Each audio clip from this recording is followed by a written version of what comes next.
Hello guys, আসসালামু আলাইকুম। Shakila mini কিচেনের পক্ষ থেকে আপনাদের সবাইকে স্বাগতম।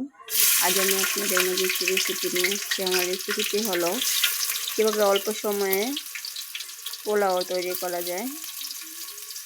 এর জন্য আমি প্রথমে একটি পাত্রে তেল গরম করলাম, সয়াবিন তেল দিলাম পরিমাণ মতো। এখন পেঁয়াজ কুচি ছেড়ে দিলাম। পেঁয়াজগুলো লাল লাল করে ভেজে নিতে হবে। আজ আমি এখানে 1 কেজি পোলাও চাল নিলাম। চালগুলো আগে থেকে ভিজিয়ে রেখেছিলাম, ধুয়ে পানি দিয়ে রেখেছি। চিনি গুঁড়া পোলাওর চাল।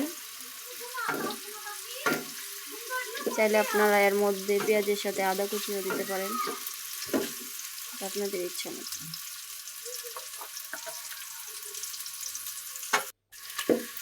আদা কুচি দিলে একটু ফ্লেভার আসে। এই পর্যায়ে ভালো করে নেড়ে চেড়ে ভেজে নিতে হবে লাল লাল করে। তারপর এর মধ্যে পোলাওর চাল দিয়ে দিলাম।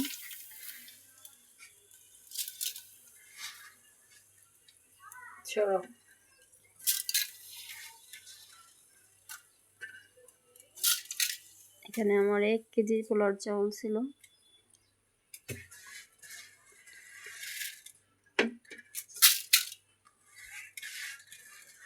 চাউলগুলো দিয়ে ভালো করে নেড়ে চেড়ে 2-3 মিনিট ভাজতে হবে।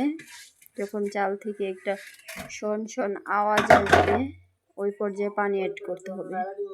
আমি আগে থেকেই গরম পানি করে রেখেছিলাম। মেজারমেন্ট কাপ ছাড়াই আমার পরিমাণ হয়ে গেছে রান্না করতে করতে, তাই আমি পানিটা পরিমাণ করে দিতে পারি।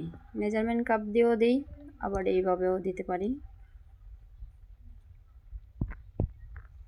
এ পর্যায়ে দেখতে পাচ্ছেন প্রায় আমার পোলাওটা রান্না হয়ে গেছে। আমি আস্ত এলাচ, কয়েকটা কাঁচামরিচ, দারচিনি। আজকের পোলাওতে আমি গুঁড়ো দুধ অ্যাড করেছি। গুঁড়ো দুধ দেওয়ার কারণে পোলাও